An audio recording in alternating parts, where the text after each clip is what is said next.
This June, I'm revisiting the worst songs of 2013. Overdose supporters get their name in the video, and all Patreon members will get early access and a bonus 2013 teardown. Support the habit at patreon.com/doseofbuckley. I know the jokes are always twice as funny when you have to explain them, but for those of you who aren't terminally online, the title of this video alludes to Elon's declaration when he bought Twitter that comedy is now legal on Twitter.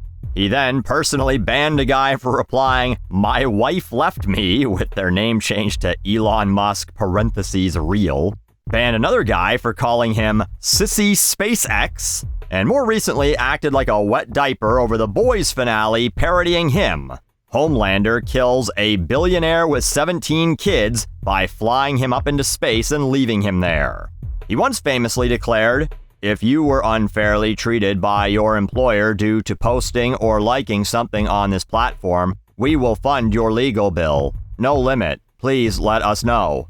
To date, I believe the only person he's reportedly helped was Gina Carano. But strangely, there's no evidence to suggest he's helped the numerous people who were fired from their jobs over comments about Charlie Kirk.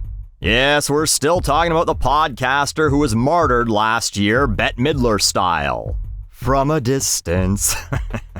Although Turning Point USA is certainly struggling to maintain its relevance without the charisma of their horse-face deity. 7 million subscribers on YouTube, and even having Matt Walsh as a guest only got them 7,000 views in a month? Anyway, it's unknown, of course, how many people lost their jobs either joking or just tweeting critically about Chuck, but we are now seeing the results of various lawsuits over it. Let's start in Tennessee, where an ex-cop of all people, Larry Bushart, was sent to jail over memes. One was a Sopranos one where Carmela says, "Tony, Charlie Kirk died." And Tony responds, "Who gives a shit?" The other is, well, far more graphic, and maybe suggests a conspiracy theory that Charlie was killed for speaking out against the Epstein files. But reportedly, the one that led to his arrest was, after Charlie died, he wrote this in a Facebook group for a Charlie Kirk vigil. "This seems relevant today," and posted Trump saying, "We have to get over it," about a school shooting. People then somehow twisted this into a claim that was a threat against an actual local school because, sure, why not? They arrest him, set bail at $2 million, and locked him up for 37 days. And now, he's receiving an $835,000 settlement. So effectively, he got paid $835,000 to mock Charlie Kirk. By you, the taxpayer, most likely. Not you specifically, but the lawsuit was against Perry County, population 8,300 people. Each resident basically gave him $100. There have been lesser settlements too. A woman in Muncie, Indiana named Suzanne Swirk got fired by her university for posting, "If you think Charlie Kirk was a wonderful person, we can't be friends." And "Charlie Kirk's death is a reflection of the violence, fear, and hatred he sowed. It does not excuse his death, and it's a sad truth." I don't know if these would really work in a tight 5, but I can help her punch these up if she wants to do an open mic.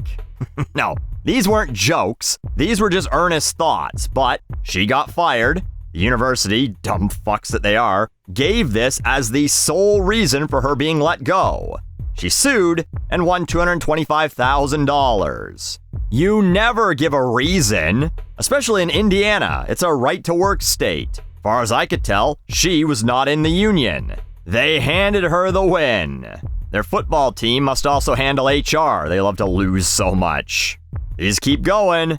Brittany Brown of Florida lost her job with the Fish and Wildlife Conservation Commission because she said Charlie Kirk wouldn't care about children being shot in their classrooms. They ended up giving her just shy of $500,000. Back to Tennessee, university professor Darren Michael simply posted a news article quoting Kirk's own words. The "gun death's unfortunately worth it to keep Second Amendment" headline, the same day that Kirk was shot. They fired him, he got $500,000, and his job back. They have to keep paying him. But wait, Buckley, can't companies do whatever they want? Didn't you make this argument once?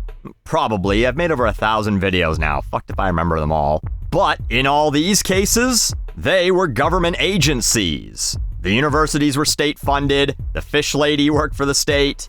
Now, the First Amendment applies. It says the government can't fuck you in the ass for saying words. I think that's what James Madison wrote.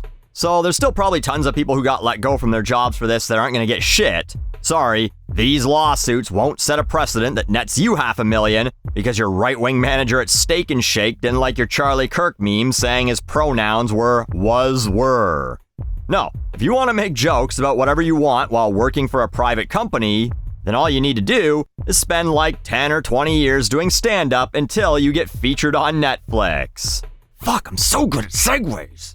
The king of all streaming sites, for now, famously changed its own company culture guidelines back in 2022 over backlash from the Dave Chappelle comedy specials, plural, where he made a bunch of jokes about trans people. Their employees walked out and threatened to quit, and Netflix basically said, "Okay, keep on walking, you won't be missed." The corporate version of what they said was, "Not everyone will like or agree with everything on our service.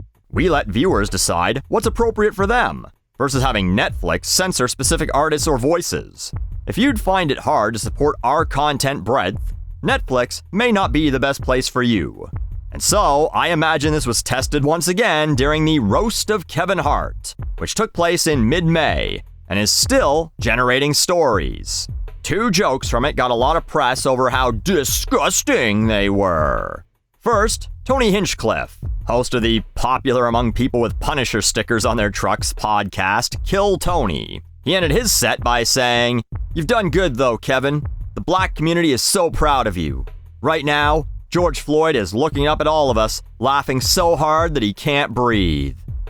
This is Tony's shtick. He once got dropped by his own agency for calling an Asian comedian the old C word.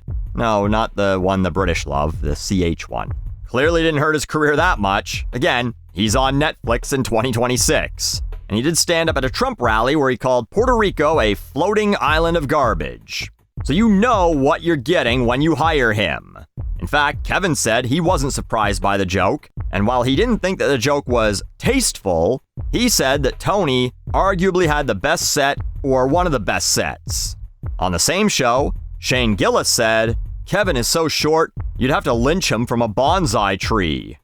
Which, you won't be surprised to hear that lynching jokes are a sensitive topic still. But as a short guy, it is a really funny short joke, come on. Anyway, don't worry, black community. Chelsea Handler has your back. She called the set ick and gross and said, "Lynching is not a joke. That's worse than rape. You're not joking about rape, are you?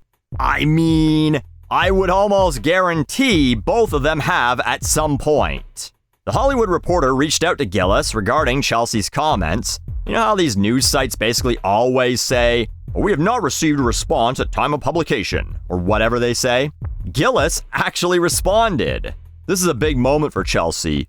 I'm glad she's capitalizing. Good for her. We're all rooting for her.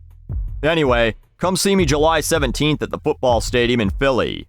This is even funnier when you know that Chelsea once joked that Angelina Jolie is filed for divorce from Brad Pitt. He wants the China. She wants Pax and Maddox. Hashtag sorry, couldn't help myself. Pax and Maddox are their adopted Asian children. Also once tweeted a picture of grape juice at Nick Cannon during an ongoing feud, and used 12 Years a Slave winning an award to promote her own book titled You Gonda Be Kidding Me. I fucking love when comedians decide their line is the definitive line. She did a bit where she had her co-host, sidekick, whatever, come out dressed as Hitler after Germany won the World Cup in 2014, who said, "I'm a Jew, but I'm still glad Germany won. It's nice for them to have something gold that they didn't pry out of my grandfather's mouth." So again, she's allowed to decide the line. Huh? But again, to Netflix credit, they're not taking the roast down, which has to be really difficult for all the culture war grifters who constantly claim that Netflix is woke. They turned Lara Croft into a man. We need a non-woke TV service to compete with Netflix. The NFL is woke. The NBA is woke. Netflix is woke. Yes, Mr. Sherman, everything's woke. So to be clear, the woke streaming service aired a joke about lynching and George Floyd's death, and has very recently, and very often, platformed Jeff Ross, Mark Normand, Ricky Gervais, Dave Chappelle, Joe Rogan, and yes, Tony Hinchcliffe and Shane Gillis. You keep tweeting that engagement bait, though. Maybe someday you'll collect enough Elon pennies to afford a Netflix subscription in the first place so that you can cancel it. Anyway, I admit that this was a flimsy way to connect two stories that I didn't think would make a full 10-minute video each, with a tenuous at best link. But here we are. You can make fun of Charlie Kirk without reprisal as long as you work for the government, and you can make racial jokes without reprisal as long as you work for Netflix. The world is healing. Now, who do I gotta work for if I want to make fun of those filthy ferrets? Oh, what? You can't say ferrets? Oh, YouTube's so woke.